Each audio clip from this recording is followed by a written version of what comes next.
Hello, everyone, and good evening. I hope everyone's been having a restful weekend.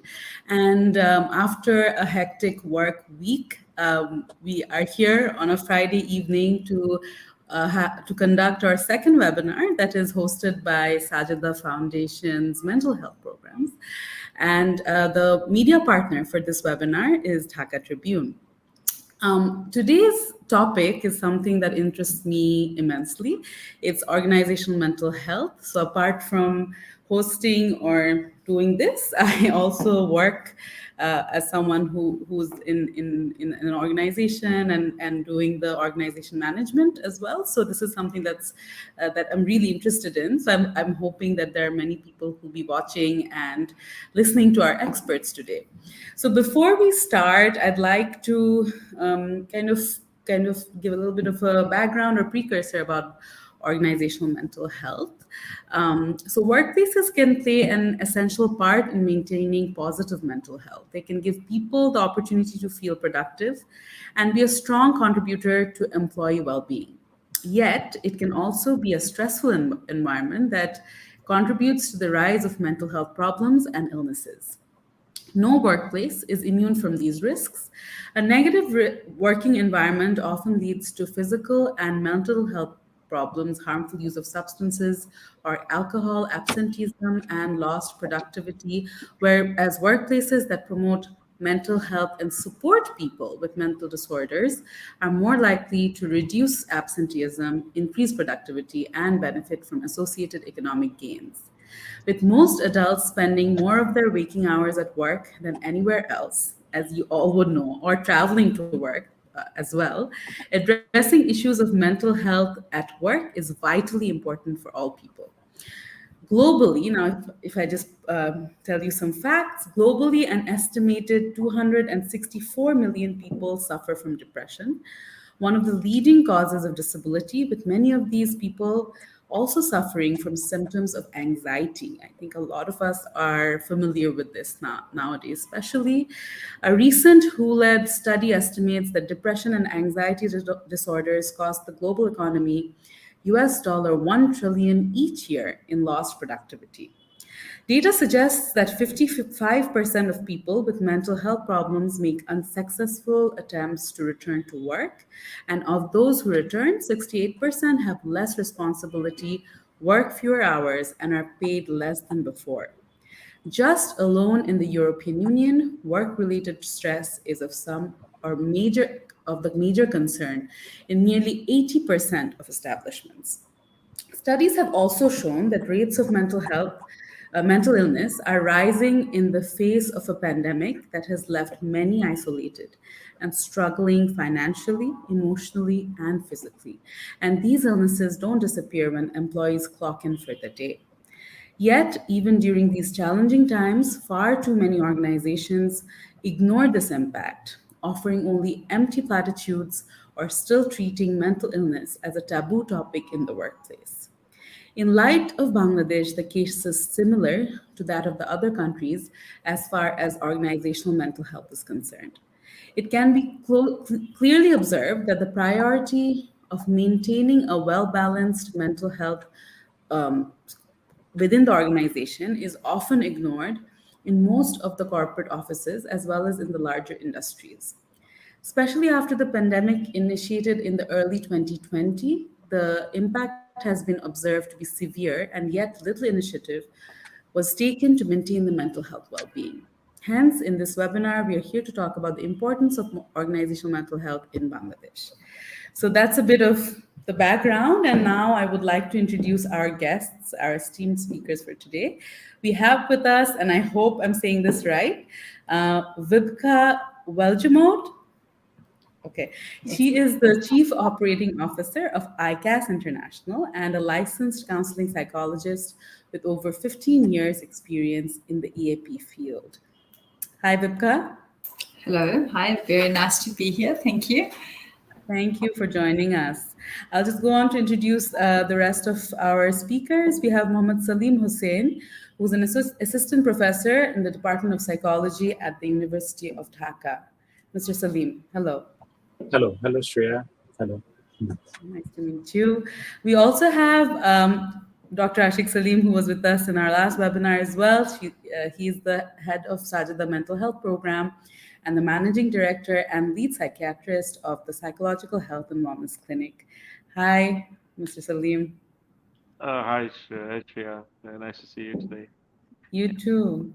Looking forward to We today's also, sorry, did I I miss said, look, something? I said looking forward to today's session. Yes, yes, me too. I really want to learn and hear what all of you have to say. We also have Mr. Qazi Mustafizur Rahman. He's the COO of Psychological Health and Wellness Clinic and a management professional with deep interest in development, sustainability, finance, and technology. Hi, Mr. Rahman. Hi. Hello. So nice to be So, here. thank you for joining us. I'll just start off. So as in also my previous webinar, we want to talk about a few specific things. So I'll just get right to it. The first topic that I'd like to raise is about employee assistance program, and Vipka, I'll just come to you first. And I'd like for you to please tell us how it has developed over the years with respect to organizational acceptance, as well as why organizations need EAP services for the betterment of their employees' mental health, and if there is any success story, case studies, or research findings about the effectiveness of EAP programs in your organization.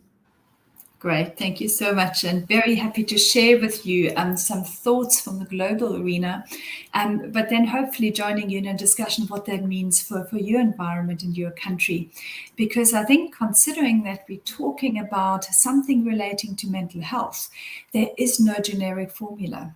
There is no one-size-fits-all approach that you can import from another context. You can take best practice, you can take ideas and concepts, but it needs to be localized. It needs to be fitting your context, your culture, and your environment. And I think we certainly come with a deep respect for that. So what I'll share with you is generic, and I think for us it's really about making that work and fitting that into your context. And we're very proud partners of PHWC who've taken this and really run with us in your country, and really we look forward to growing that body of knowledge and understanding further. So if we look at the history of employee assistance, which has developed more in a sort of US and sort of Western context, it started with quite humble beginnings, really focusing on very specific mental health challenges like substance abuse or alcoholism, going back into the 1930s, 40s, where it was really more a drive from the industrial sector to keep workers going and to intervene, very much a back office social work type engagement with individuals. So very much focusing on dealing with existing problems, etc.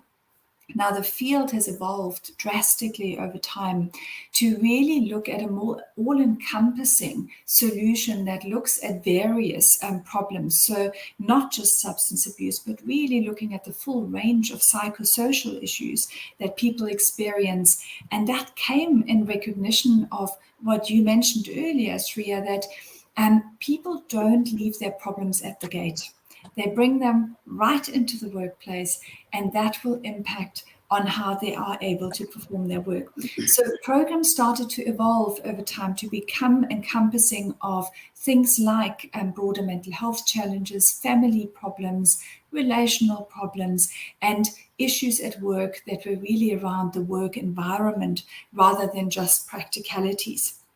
And over and above that, we saw that other issues, practical issues like people's legal concerns or their financial problems, equally impacted, caused distress, caused distraction. And so they were packaged into the concept of employee assistance over time. That culminated in the development of more professional entities, regulatory bodies, etc., that eventually put together research, and that was in the 1980s, where we speak of the core technologies of the employee assistance field, which sort of outlined what some of the key features are of the program, like the consultation to organizations, like the short-term solution-focused intervention focus, working with managers, offering additional interventions, and really working with organizations in partnership.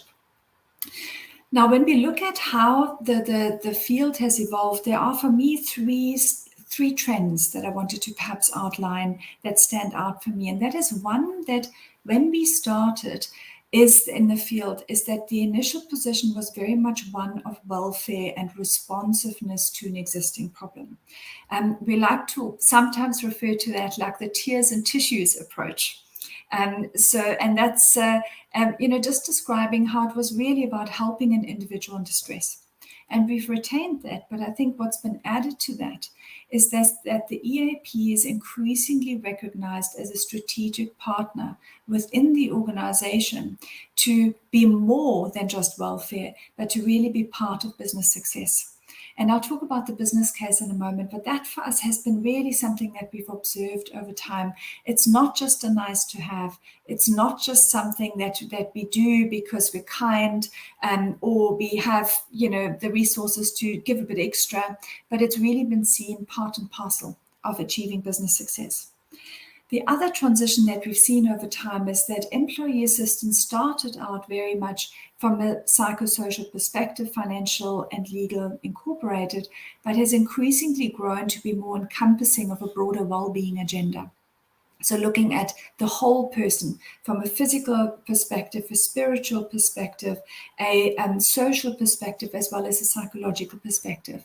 And all of those factors have been recognized to impact on people's level of distraction, distress, and productivity. And the last shift I wanted to mention is that when I certainly started in the industry, there was a great hesitation to speak of mental health.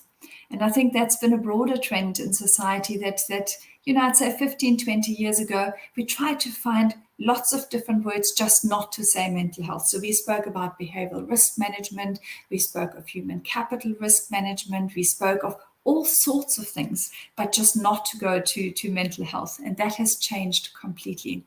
And what we're finding now is that there is a much greater openness at a global level and with great variation locally, but where there is a shift towards embracing the concept of mental health.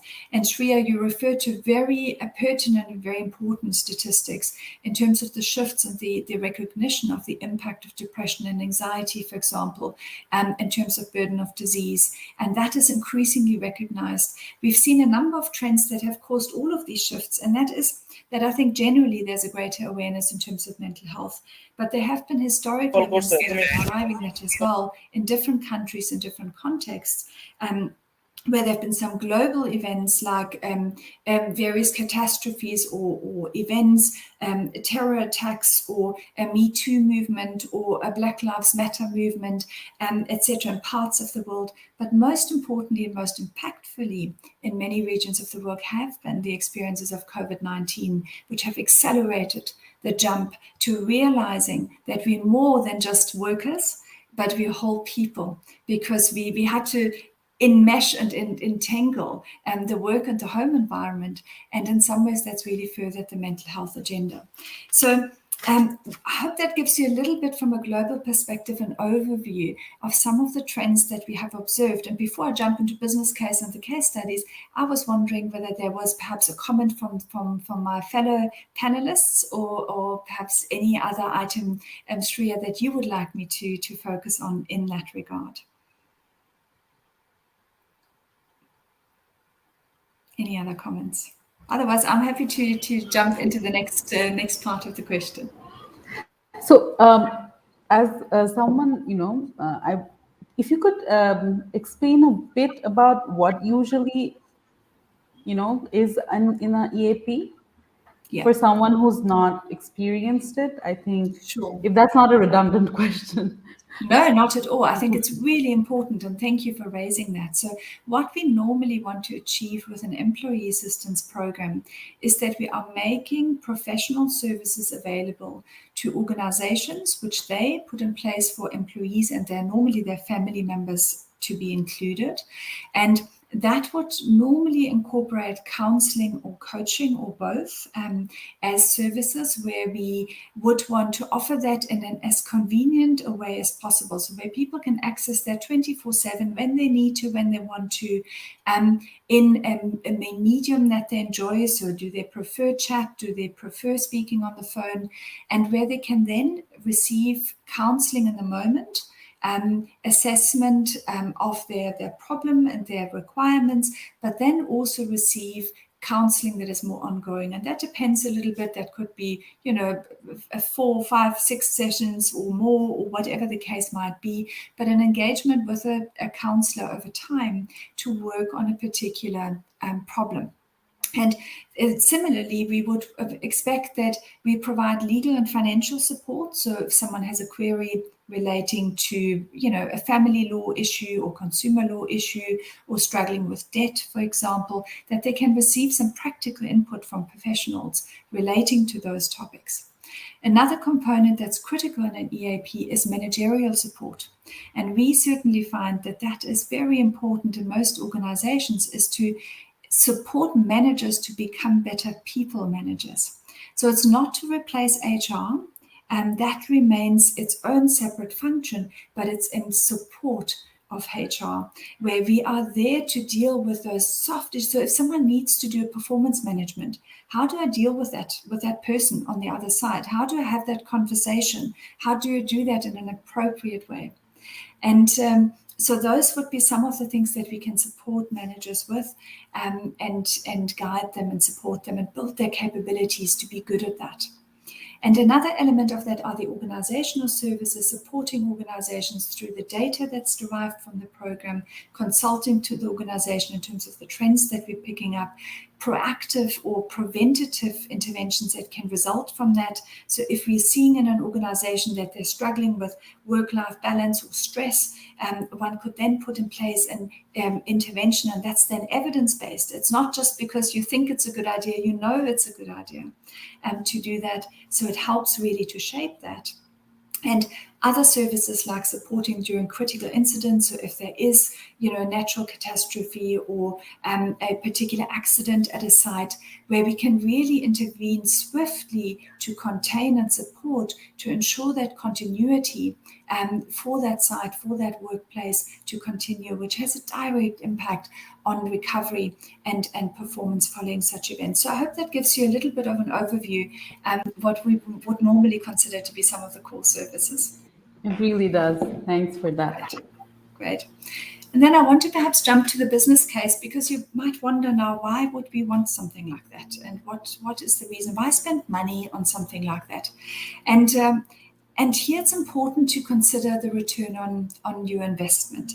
And there's really a very, very solid research available that highlights and shows the impact that individual problems have on the organization. So that the issues that an individual experiences, and that could be anything. It could be their physical health weighing them down. It could be mental health issues like depression or anxiety that are formally diagnosable. It could be that they have relational problems at home. It could be their financial worries that are distracting them. Now, all of that impacts directly on how they perform, which has a direct consequence for the organization. So things that we look at, you've mentioned that, Shreya, earlier so well, in terms of absenteeism as one of the most obvious markers, and that something is amiss. And another thing, however, is what we call presenteeism, which is where people are at work, but they're not really. They're not there. They're not really partaking. And with that comes a greater risk for errors and accidents, which becomes really tricky when you're dealing in an environment like a factory or safety-focused environment. You wouldn't want that. Equally, and one thing that we often underestimate is things like supervisory time, because those of you that have managed people would well relate to the experience that if you have a troubled employee in your team, the time that you spend on supporting that person and the rest of the team with it is all time you're not having for other things. And then that morale, the impact on morale, the impact that it has on the team and the lowered performance of that. And very importantly, the attrition and the losing of really good people because they're struggling, because they're not coping. And you're losing talent, you're losing expertise, things you've built over time, and people that you have developed. It can also impact on your customer service. If you're a customer service driven organization, because someone who is not well is not going to give it their all, is not going to come across well, and that equally is going to impact. It could affect your brand. So it goes beyond just the mere calculation of absenteeism, for example. And all of these factors, all packaged together, have a direct financial impact. And it is the sick pay, it's the temporary replacement costs for an employee, it is supervisory time and salary that you could calculate there, and the costs associated with disciplinary procedures, training costs, redundancy costs, losses of customers, etc. So all of those consequences, you can attach a monetary value to it. And then you find that it's a lot less of a question of why you would want to invest in a program that addresses all of those factors for you. And we have enormously powerful evidence from many countries in the world and many environments about the effectiveness of programs in mitigating the risks and ensuring that those financial impacts are reduced and minimized. And so it's really important that we keep in mind that this is more than just being supportive. It is about ensuring that the way that your organization functions and that it does so well. So I hope that gives you a little bit of an idea there. I think what is important is perhaps to mention here that why we have generic and broader concepts around employee assistance programs. It's really important that you establish the context for Bangladesh specifically in terms of your organization, your environment, and that also in terms of the business case to look at your organization itself, your industry, your context, to really anchor the concept of EAP within that.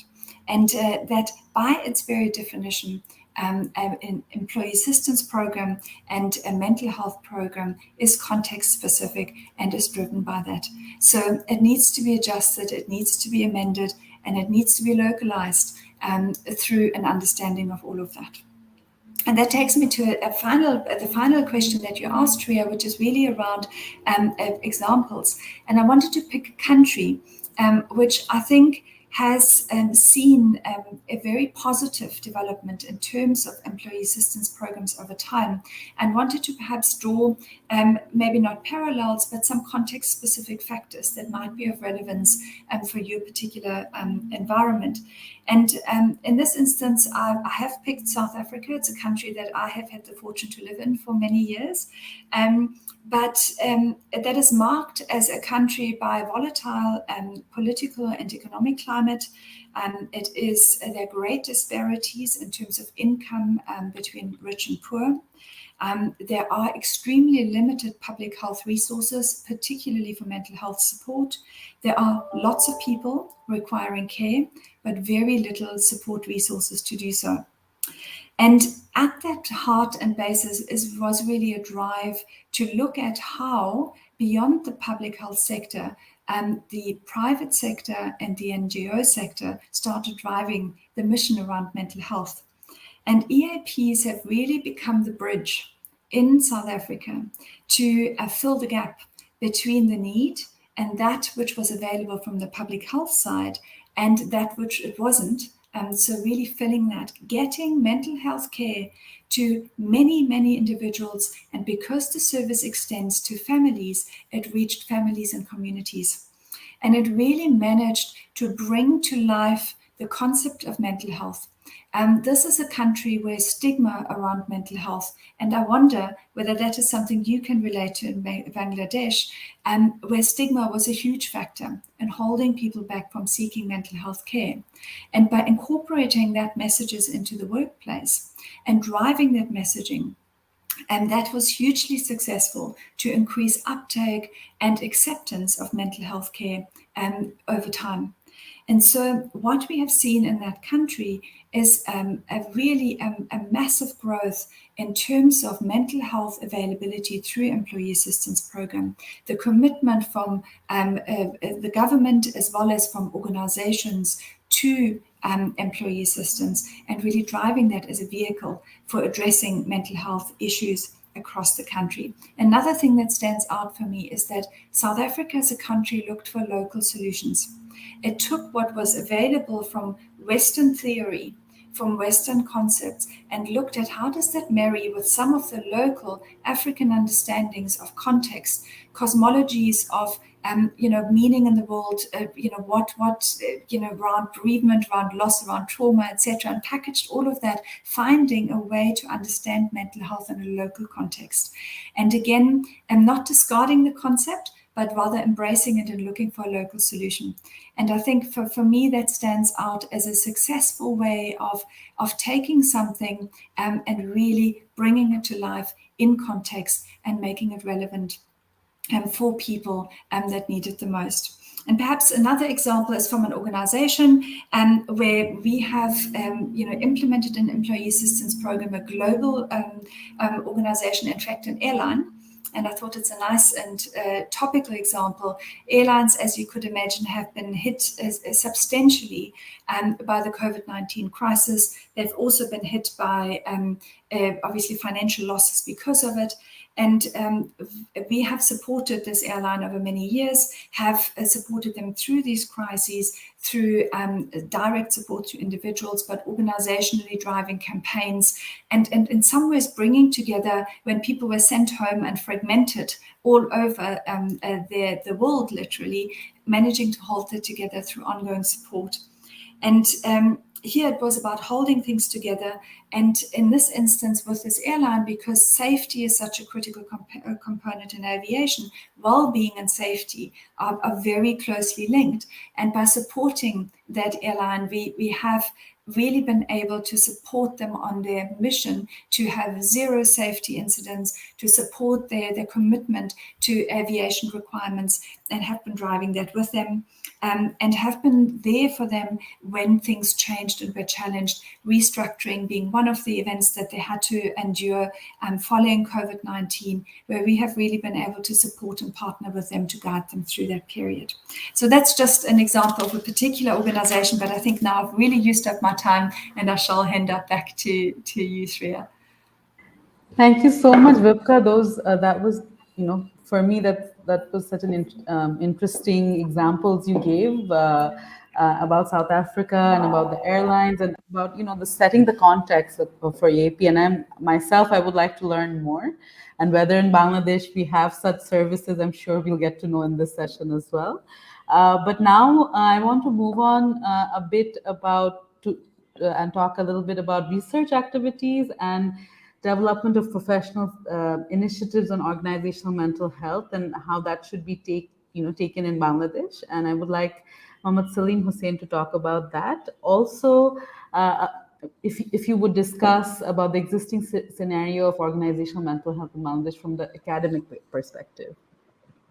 Okay, thank you, Shreya, and thank you, Vipka, for such a nice, enlightening speech on EAP. I hope those who have joined with us, they have gone through lots of light, lots of knowledge about EAP now, and lots of clarity about EAP from Vipka.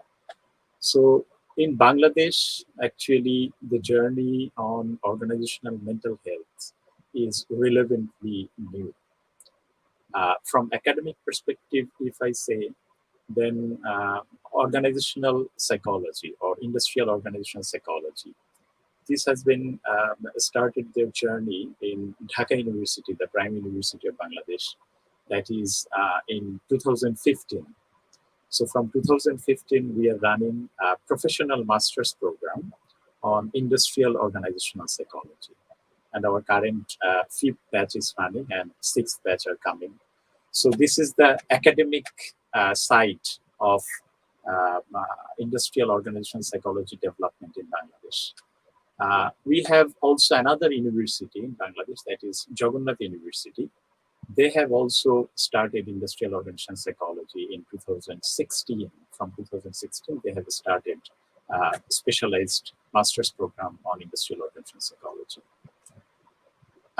Before that, we actually, those who are working on organizational psychology, we collaborated with several organizations, several industry, several private organizations.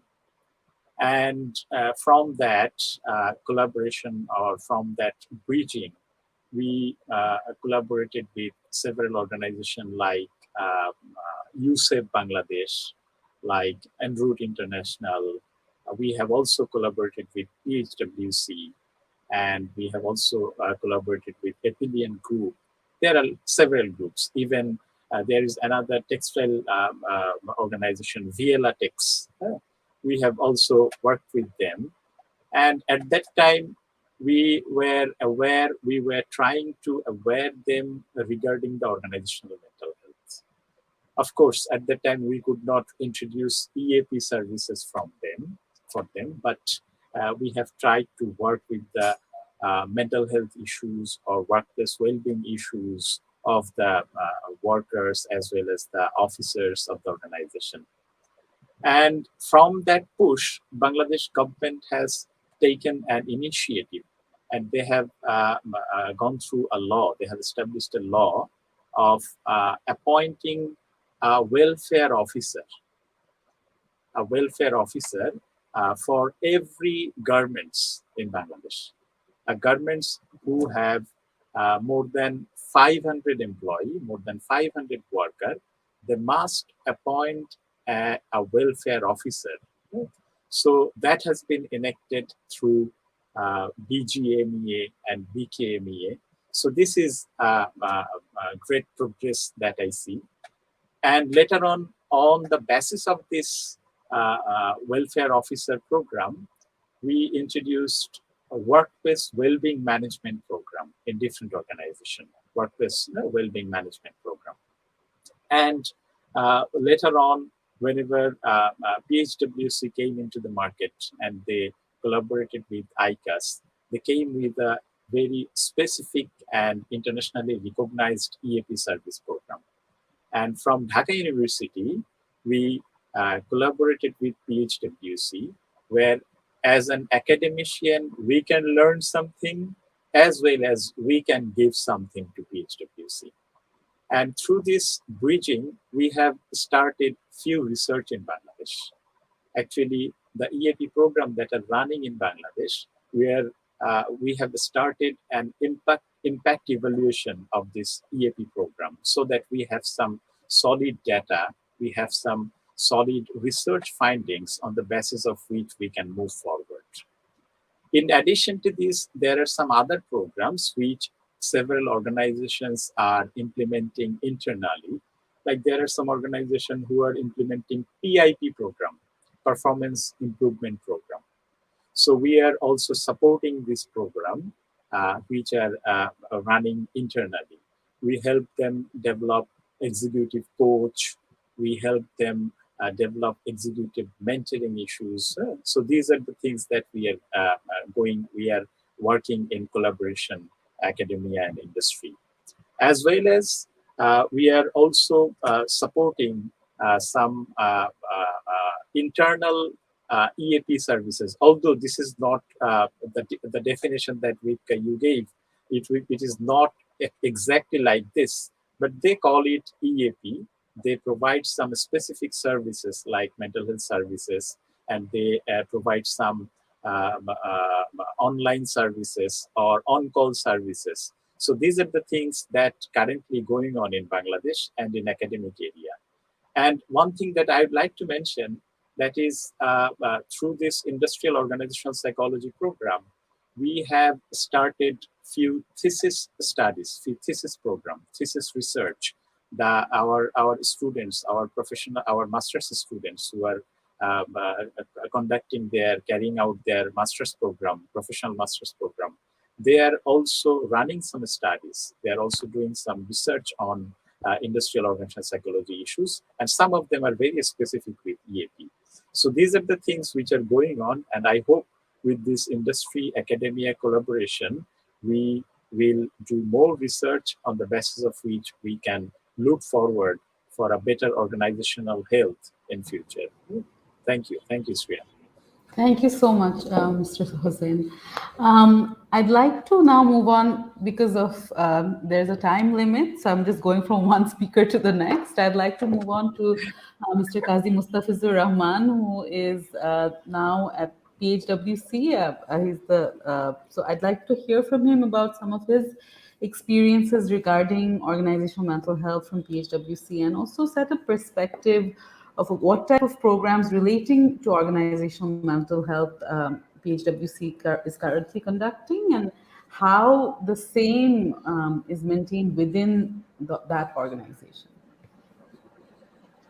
All right, thank you, Shreya. Thank you so much for giving us this opportunity to discuss about PHWC services and how we are contributing to mental health across the organizations.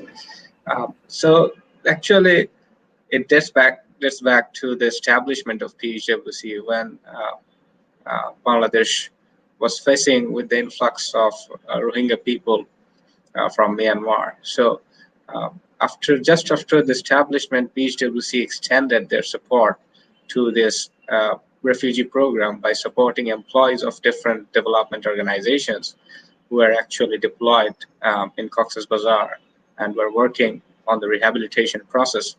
So their shortcomings and their level of stress with the work actually made them feel to work with us to avail the mental health services that were being provided by PHWC.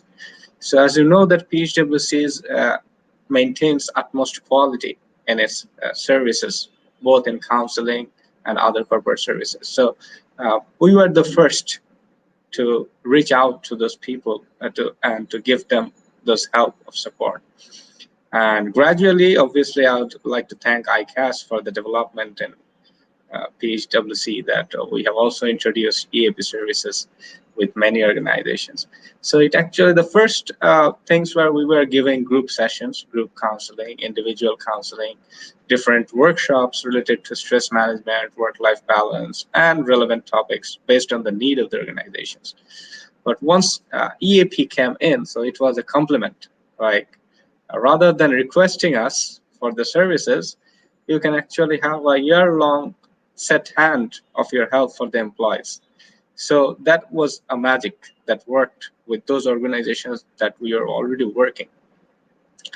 But later on, now we have moved forward and we have over 20 clients working with us. So from ICAS International, those who are our global clients, and we have also moved locally to provide services.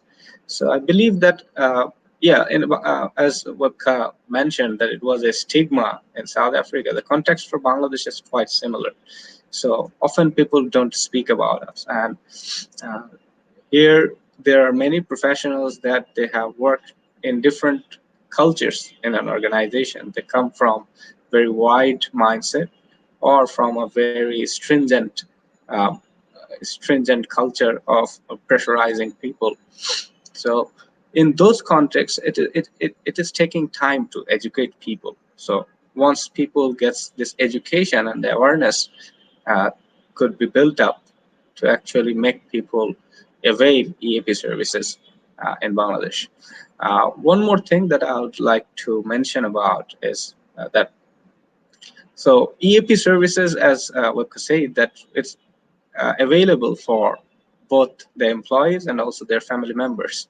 So the cost and benefit analysis and this and the value addition is yet to be realized by the organizations as a whole in Bangladesh.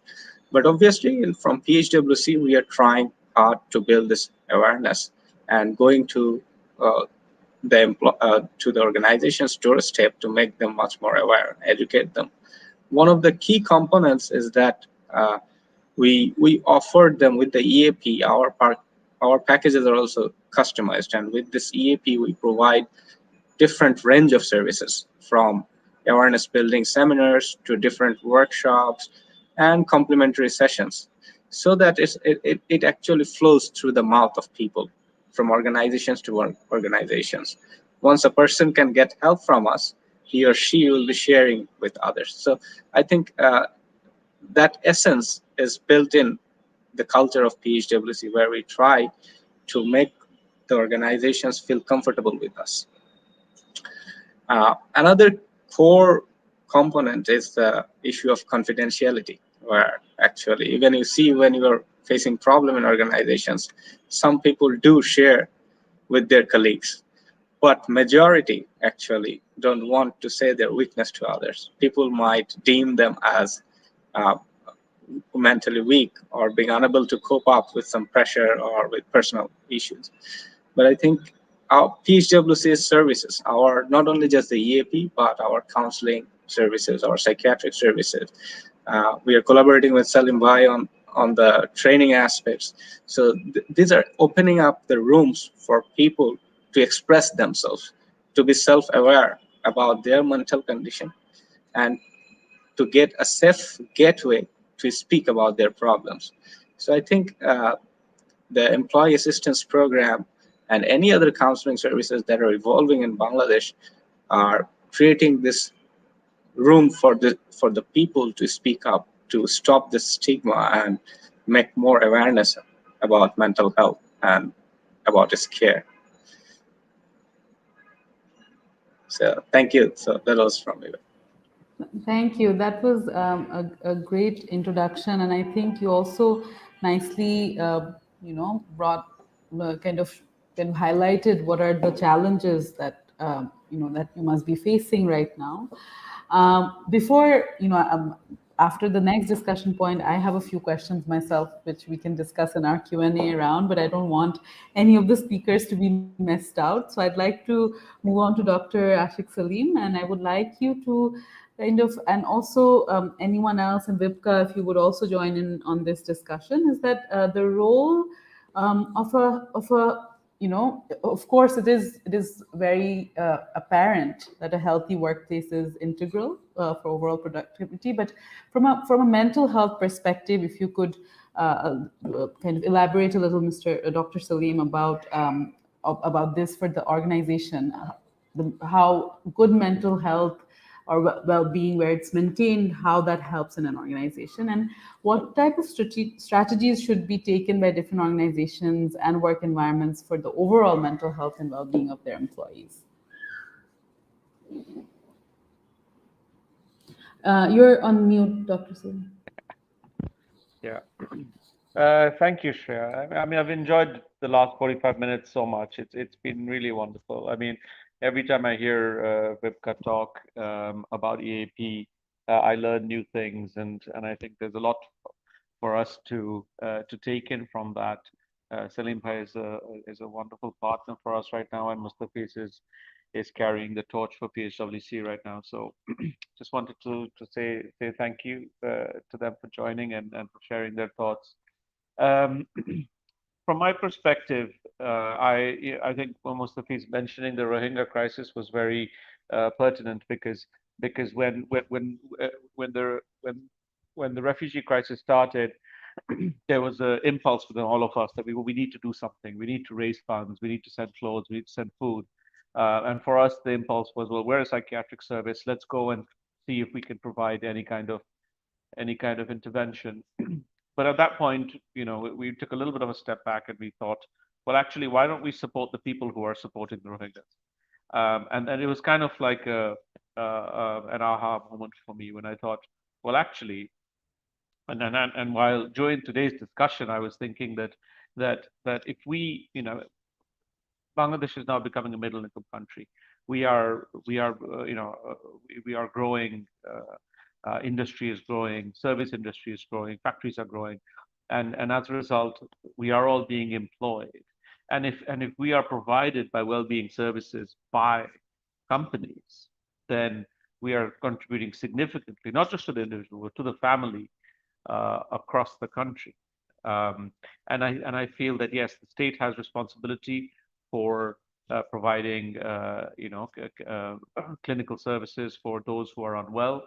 But if employees take on the responsibility to be able to encourage healthy or mentally well employees, then it's a significant impact on the economy and the country as a whole. So I think that's really important.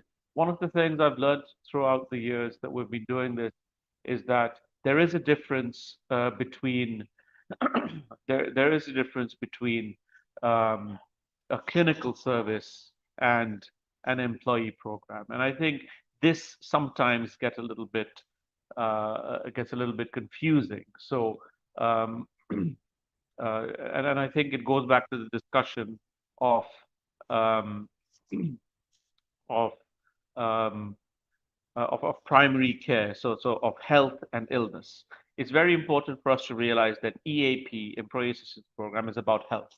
It's about mental health. We're not talking about illness. So if somebody gets a clinically diagnosable problem, then we don't look after it within EAP or within corporate wellness. Then it goes within their health insurance, or it goes within that side of it. So it's not part of this. So this is to encourage well-being. This is to make sure that the workers who are continuing their work are being able to stay with the company longer, being able to be more productive, being able to fulfill their own personal life goals more. And it's quite interesting when you talk to various people, and that's not just in Bangladesh, it's across the world. There are organizations where people want to work, they want to be there, and very often it's intangible. You're not sure what it is, and it goes up to leadership very often. It goes up to organizational culture, and these are things that we can actually promote. We can make management more more sensitive to individual needs. And it's not that everybody struggles at the same time. We struggle at different times, and getting a little bit of help at the right time from the organization that they're working for, it has a significant impact on that individual and their family. So a little bit of a roundabout way to answer your question, but those were my thoughts. Thank you. Thank you. Vipka, would you like to say a few words about this? Yes, with pleasure. And I think, again, thank you so much to all the speakers. I think it's really been lovely. And I think for me, equally, I think the learning to hear more about your country, the growth of the organization, but looking at the broader context in which EAP is arising and developing is hugely fascinating. And again, I think what I feel is such a fantastic approach is to place this within the context of organizations and individual support, the broader outreach to families and communities, and bringing in the research and academic element into that, because I think first of all, that's optimal reach and really bringing care and support to people. But it's also using data and research to really show the value, so that business community support and the kind of services that we bring can work hand in hand and really work with evidence to plan and further the field. And for me, that is a great initiative, and really just want to congratulate the team on it for working on that. And perhaps to comment when organizations, if you are listening and you're considering a program, I think it's important to put base services in place, because problems happen. People experience those, so that they can be looked after, but also engaging in the activities around that, moving more into the organizational system to create awareness, to drive the message. I think very important, the message of confidentiality. how the services complement. So, if, for example, perhaps it's more common culturally to address things in a family context or with particular members of the community, that this is not to replace that. It's not in competition with it. It's a different avenue. And again, to really move away from describing this as a alternative or a swap of existing resources. It's a piece in the puzzle of social support and really driving that. So the destigmatization, the focus on that, and then using data to really understand the trends and planning forward. So I think with all those pieces, I think that's a good recipe for success. Thank you so much. So I've gone through all my discussion points and the questions I had in hand, but now I'd like to open the floor for some questions, and I actually have one that I have received. Badsha Zulkarnain says this is a nice discussion, and he has one question. He's asking, how can we differentiate between general mental health and organizational mental health? Is there any overlapping in treatment modality? Who would like to take that question? And just let any of you decide to talk about it. I think Salim Bhai should take this. Okay, thank you. I was actually looking for you because you have already tried to address that question in your discussion. But whenever we are talking about general mental health. In that time, we actually focus individual from very individualistic perspective. That is his family, his personal orientation. That becomes very important in general mental health. As well as one very important distinction that Salim Bhai mentioned, that is in organizational psychology, in organizational mental health, our view is more positive. That is, a person is already functioning. In an organization, a person is already functioning, and the services, the organizational mental health services, that actually helps the person to function more. For some reason, like due to some personal reason, if the person's performance becomes lower for some reason, for some communication reason, or for some interpersonal communication reason, the person's performance can be hampered. In organizational psychology or in organizational point of view, we actually try to remove that barrier. We actually try to alleviate that issues so that the performance of the worker, the performance of the employee becomes better. But whenever we talk about our general mental health, suppose a person might become depressed, clinically depressed. A person might become clinically anxiety, or he or she might have generalized anxiety disorder. In such cases, we see it from general perspective. It gives us a negative view like the person is not functioning. His personal life, his family life, as well as his work life is being hampered through this. So his or her average performance becomes lower. So these are the things that usually general distinction between this. And he also asked another question, that is, what is the treatment modality? In clinical cases or in general clinical cases, of course, we do not deal it with, what should I say, in a very much inpatient way.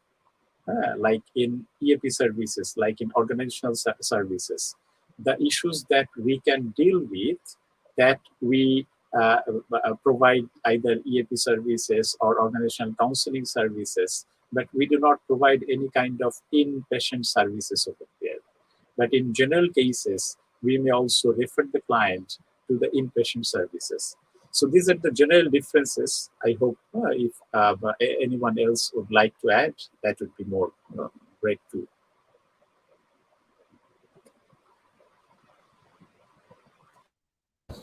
Dr. Salim, would you like to add anything to that?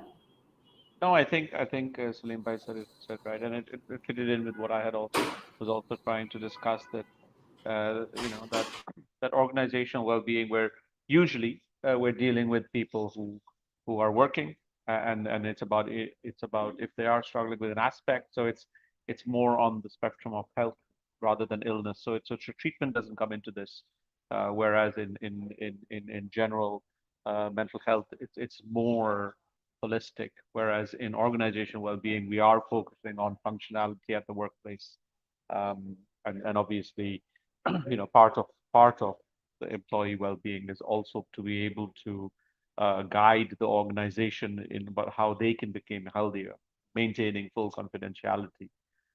We try and provide that. So it's a little bit of a two-way process. Whereas in general mental health, it's just about very individual. So thank you for that. Thank you for that. I'll move on to the next question that we have. I don't know, I don't have a name for it, for who has asked this question, but the question is, can we discuss the role of a manager or supervisor for employees' better mental health? Does anyone want to take that question? I think we should hear from Wipka. With pleasure. I think thank you for that question. I think that the managers and leaders and supervisors play an enormously crucial role for the health and mental health of their employees. They work with employees every day, and I think they lead them, they determine what's being done, they decide work tasks, etc. And I'm sure you've heard the saying that people don't leave organizations, they leave managers. And we know that if your relationship with your manager is not good, it's going to make your life very miserable, and it might then lead to distress, etc. So the relationship can have an enormously positive impact. It can also have a negative impact. But if we look at managers, is that they are the ones that are needing to make decisions. They need to be the ones or they're held accountable for achieving targets and goals in their teams. And often that function is emphasized.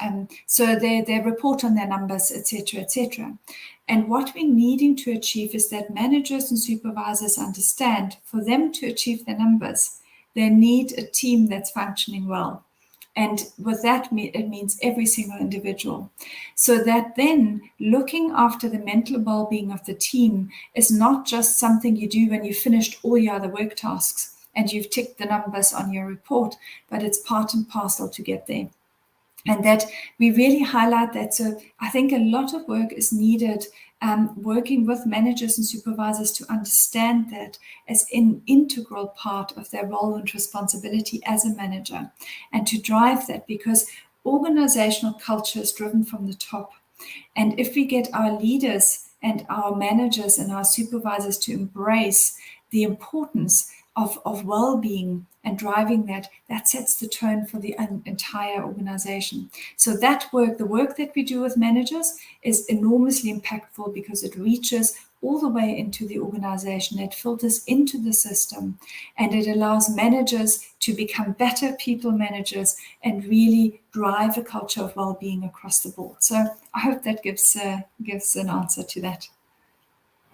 It does. And I also had a question, but there's one question and I have to wrap this up in 3 minutes time. So I'll just put this out there. And the last question came from Ishrat Jahan. Sanallah Sani asks another question. He's saying, how are perceptions of mental health illness, how does that impact EAP utilization?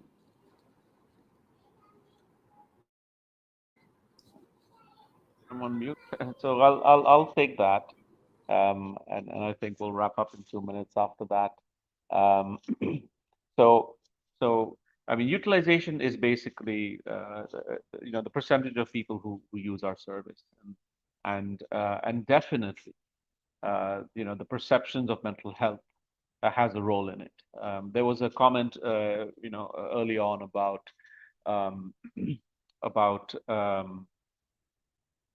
yeah, we were discussing yeah, no, that thought just left me.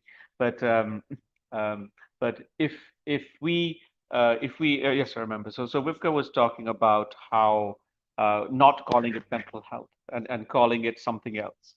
And I think recently there was an example where we reached out to an organization and they said, well, can we call it something else? We don't want to use the word mental. And we said, well, sorry, it's mental health. Mental health is a thing. And by not calling it mental health, we're stigmatizing it. So when we approach an organization, we have to do sensitization.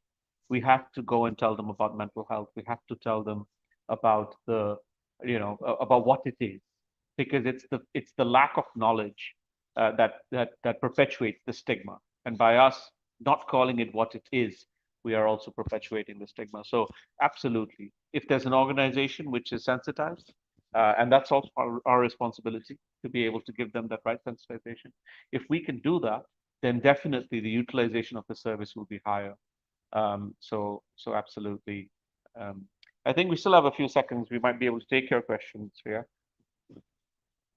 Great. I was wondering if I could ask. So my question is, as far as I can see from someone who also kind of heads or is in a management position in an organization, that a lot of times the heads of organizations may think that if we have such programs in place, one of the main complaints that may come across is that work stress, right? People may say, due to COVID, we have no work hours now. That has happened during COVID due to work from home scenarios, that people, the lines are blurred. There's no really 9 to 5. People are clocking in and they never know when they're going to clock out.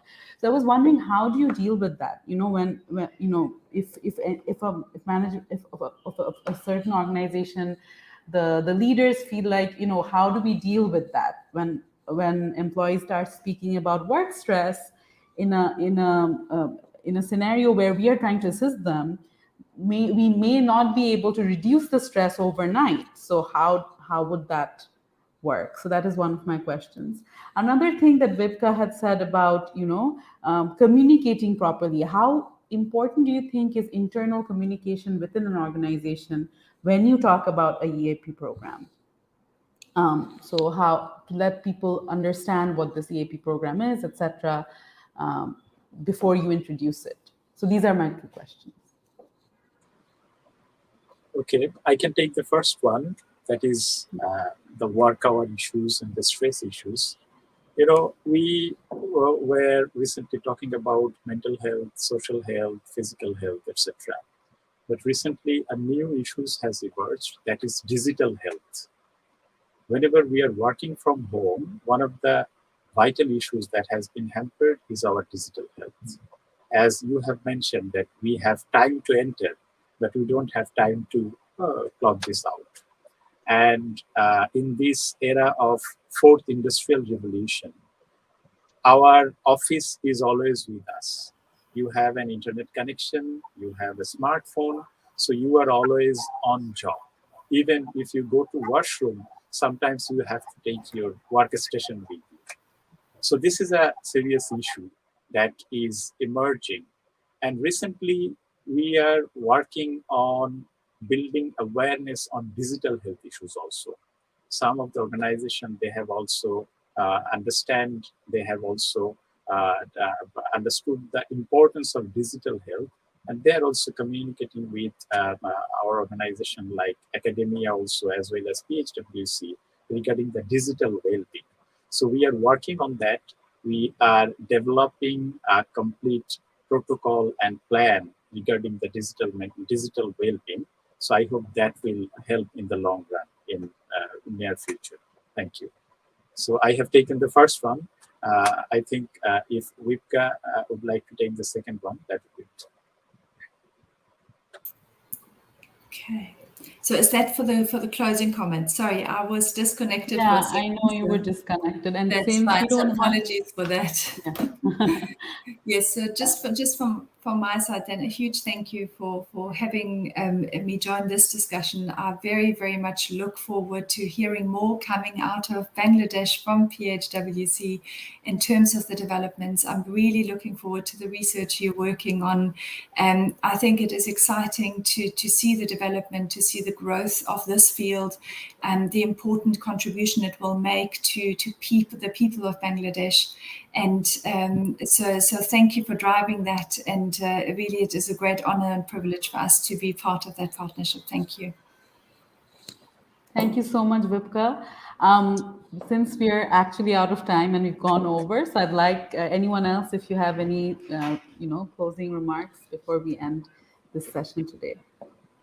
Absolutely. It's. I mean, this hour has gone by so quickly. We could have had another hour. I think we would have easily talked about it, and the questions are coming in as well. So there's absolute pleasure.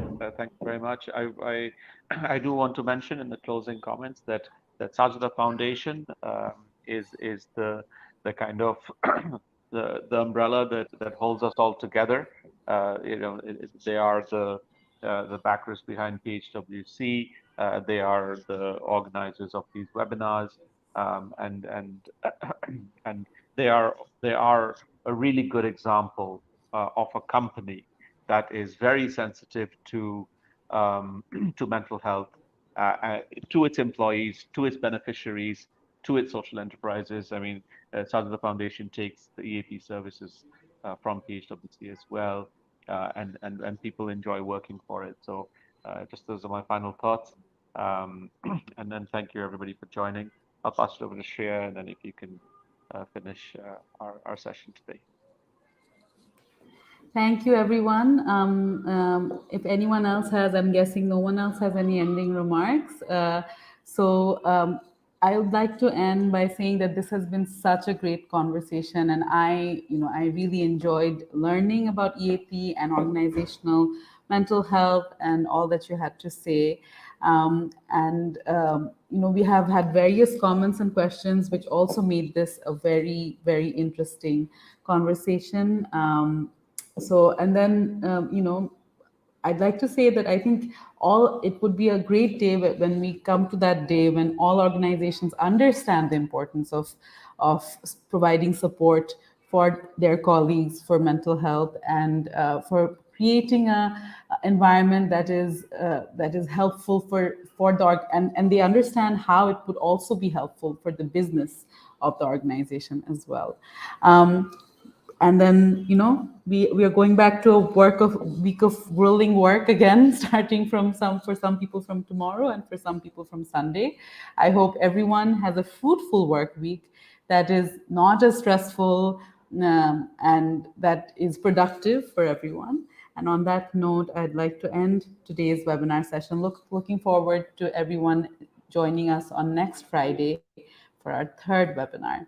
A good evening to everyone, happy weekend, and a happy work week to everyone. Tata. Thank you. Bye. Bye.